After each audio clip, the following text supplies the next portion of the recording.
அக்கா தங்கையோட கஷ்டங்கள். ரமணியும் ரோஜாவும் ரோட்ல நடந்து போயிட்டு இருப்பாங்க. எனக்கு கொஞ்சம் கூட உடம்புல தெம்பே இல்ல, பசியில செத்தே போயிடுவேன் போல இருக்கு. அது மட்டும் இல்லாம தலை வேற சுத்துது, நான் கீழே விழுந்துருவேன்னு நினைக்கிறேன். அக்கா, என்னோட நிலைமையும் அதே மாதிரி தான் இருக்குது. அந்த வேலையை பார்த்திருந்தா நம்ம கையில கொஞ்சம் காசாவது இருந்திருக்கும். ஆனா நம்ம அந்த வேலையை பார்த்தா ஊர் மக்கள் முன்னாடி நமக்கு மரியாதை இருக்காது. அதனாலதானே நம்ம கஷ்டப்பட்டு உழைச்சி சம்பாதிக்கணும்னு நினைச்சோம். அந்த வேலையை விட்டுட்டு நல்ல விதமா வாழணும்னு நினைச்சோம். ஆனா இன்னும் 2 மணி நேரம் கூட உயிர் வாழ்வோமான்னு தெரியலையே. ஏதாச்சும் சாப்பிடலன்னா என்னால உயிர் வாழவே முடியாது. அப்படி பக்கத்துல இருக்க ஹோட்டலுக்கு அவங்க 2 பேரும் போவாங்க. சார், நாங்க 2 பேரும் 2 நாளா சாப்பிடல. எங்களுக்கு ரொம்ப பசி மயக்கமா இருக்கு.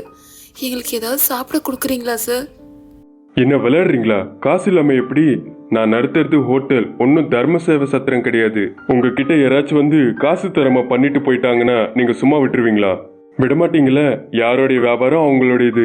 நான் உங்களை மாதிரி திருட்டுத்தனமான தொழில் பண்ணாம நேர்மையான தொழில் பண்ணிட்டு இருக்கேன். அப்படி இருக்கும்போது கண்டிப்பா என்னுடைய காசை நான் திரும்பி வசூலிப்பேன். உங்களை மாதிரி ஆளுங்களை உள்ள விடுறதே பெரிய விஷயம். மரியாதையா வெளியில போங்க, இல்லைன்னா நானும் உங்களை மாதிரி ஆளுன்னு பாக்குறவங்க நினைப்பாங்க. அந்த விதமா சொன்னதும் அக்கா தங்கச்சி 2 பேரும் தலை குனிஞ்சிட்டு அங்க இருந்து வெளியே போயிடுவாங்க. அக்கா, பாத்தீங்களா நம்ம நிலைமை எவ்வளவு மோசமாயிடுச்சுன்னு? பணம் சம்பாதிக்கிறதுக்கு நிறைய வழிங்க இருக்கு. நல்ல பேர் சம்பாதிக்கணும்னா ஒரே ஒரு வழிதான் இருக்கு, அதுதான் நல்ல வழி. இத்தனை நாளா நம்ம கையில நல்ல காசு வருதுன்னு யாரு என்ன சொன்னாலும் அதை நம்ம சுத்தமா கேட்கல. இப்ப நம்ம கிட்ட காசும் இல்ல, தொழிலும் இல்ல. ஆனா பேசுற வாய்ங்க மட்டும் சுத்தமா நிக்காம பேசிக்கிட்டே இருக்காங்க. ஒரு தடவை கெட்ட பேர் கிடைச்சதுன்னா நம்ம வாழ்க்கை ஃபுல்லா அப்படியேதான் இருக்கணும் போல, வேற வழியே இல்ல. உடம்புல தெம்பு இல்லாம ஒரு மரத்தடியில உட்கார்ந்துட்டு இருப்பாங்க. இத பார்த்த ராகுல் கையில உணவு பொட்டலத்தோட அவங்க கிட்ட நடந்து போயிட்டு இருப்பான். ரமணி, ரோஜா, நீங்க இந்த மாதிரி இருக்கிறது எனக்கு பிடிக்கல. ஒரு வாரத்துக்கு முன்னாடி யார் எது சொன்னாலும் அதை கண்டுக்காம சந்தோஷமா சிரிச்சு சுத்திட்டு இருந்த நீங்களா இது? ஆனா இன்னைக்கு சோகமான மூஞ்சியோட மற்ற கஷ்டங்களோட இந்த நிலைமையில இருக்கீங்க நீங்க. பண்றதுக்கு வேற வழியே இல்ல ராகுல். நாங்க எல்லாத்தையும் நிறுத்தணும்னு நினைச்சோம். அதான் எங்க நிலைமை இப்படி இருக்கு. சரி சரி, முதல்ல இந்த உணவை சாப்பிடுங்க, அதுக்கப்புறமா நம்ம பேசிக்கலாம். சீக்கிரமா சாப்பிடுங்க. அப்படி அவங்க 2 பேருக்கும் உணவை தருவான். அந்த உணவை அவங்க 2 பேரும் திருப்தியா சாப்பிட்டு முடிச்சுட்டு, ரொம்ப நன்றி ராகுல், இந்த மாதிரி நிலைமை எங்களுக்கு என்னைக்குமே வரும்னு நாங்க நினைச்சு கூட பார்க்கல. இப்ப மட்டும் நீ இந்த உணவை எங்களுக்கு தரலனா எங்க நிலைமை என்ன ஆயிருக்குன்னு எங்களால யோசிச்சு கூட பார்க்க முடியல. ரொம்ப நன்றி ராகுல். இப்ப வரைக்கும் நீங்க பண்ணிட்டு வந்த வேலையை 4 பேரும் 4 விதமா பேசுறதுனால இந்த வேலையை நித்திரணும்னு நினைக்கிறீங்க, அவ்வளவுதானே? ஆமா ராகுல், எங்க கிட்ட வந்து அவங்களோட கோரிக்கைகளை எங்க கிட்ட தீர்த்துட்டு போறவங்க. நாங்க அவங்க கூட இருக்கும் போது ரொம்ப அழகு தங்கம் அப்படின்னு கூப்பிடுறவங்க. அதுவே நாங்க வெளியே வந்தோம்னா சுத்தமா அவங்க எங்களை பார்க்கணும்னு கூட நினைக்க மாட்டாங்க. அது எங்களுக்கு சுத்தமா பிடிக்கல. அதனாலதான் இந்த நிர்ணயத்தை நாங்க எடுத்தோம். சரி, நான் உங்களுக்கு ஒரு அவகாசம் தரேன். இஷ்டத்துக்கு யார் வேணாலும் வராம இருக்கிற மாதிரி நான் பாத்துக்கிறேன். அப்படியே நீங்க இந்த பசி பட்னியோட இருக்கணும்னு அவசியமும் கிடையாது. நான் ஒருத்த மட்டும் உங்க கூட இருக்கிறேன். நான் கேட்கிறப்பெல்லாம் எனக்கு தேவைப்படுறதை நீங்க கொடுங்க போதும். உங்களுக்கு எந்த விதமான பிரச்சனையும் வராம நான் பாத்துக்கிறேன். என்ன சொல்றீங்க?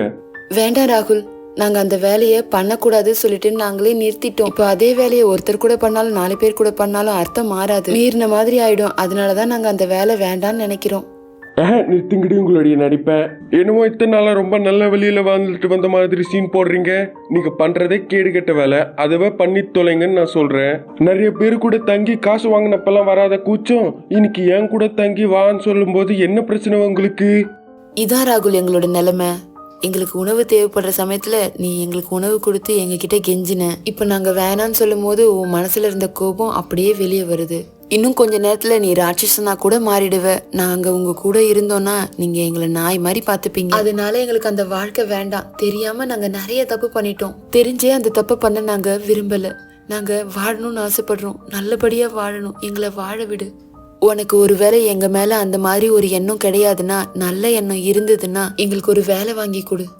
உங்களுக்கு வேலை வாங்கி கொடுத்தா என்னுடைய மானம் தான் போகும். ஆமா, உங்களை மாதிரி ஆளுங்களுக்கு யார் தான் வேலை தருவாங்க? இரவு நேரத்துல வந்து காசு தந்துட்டு போறவங்க தவிர யாருமே வேலை எல்லாம் தர மாட்டாங்க. எங்களை பத்தி ரொம்ப நல்ல விதமா ரொம்ப பெருமையா சொன்ன ராகுல், ரொம்ப ரொம்ப நன்றி. வாடி ரோஜா, போலாம். அப்படி தங்கச்சி அழைச்சிட்டு போயிட்டு இருப்பா.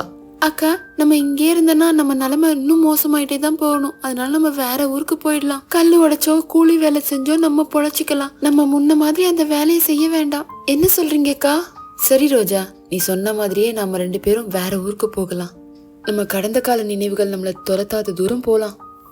அப்படி அவங்க 2 பேரும் பேசிக்கிட்டு நடந்து போவாங்க. கொஞ்ச நாள்ல அவங்க வேற ஊருக்கு போய் சேர்ந்துருவாங்க.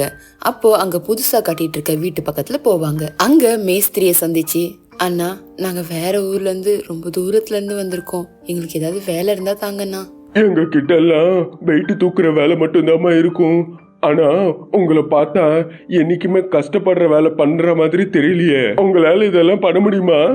அண்ணா நாங்க இத்தனை நாள் இந்த வேலையெல்லாம் பார்த்தது இல்ல, அது உண்மைதான். ஆனா எவ்வளவு கஷ்டமான வேலையா இருந்தாலும் நாங்க பண்றதுக்கு ரெடியா இருக்கோம்னா. கடந்த காலத்துல நாங்க பண்ண வேலையை விட்டுலான்னு இருக்கோம். அதனால இந்த வேலை எவ்வளவு பெருசா இருந்தாலும் நாங்க 2 பேரும் கண்டிப்பா பண்ணிடுவோம்னா.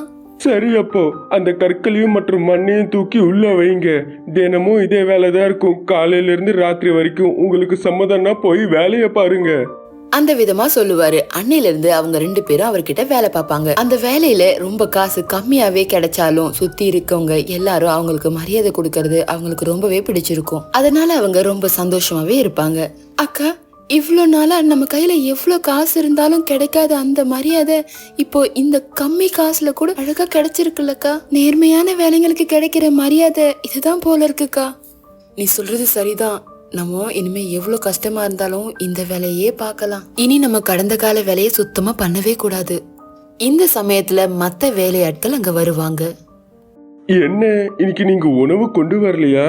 சரி, எங்க எல்லார்கிட்டயும் கொஞ்சம் கொஞ்சம் வாங்கி சாப்பிடுங்க. உணவு இல்லைன்னா எப்படி கஷ்டப்பட்டு வேலை பார்ப்பீங்க?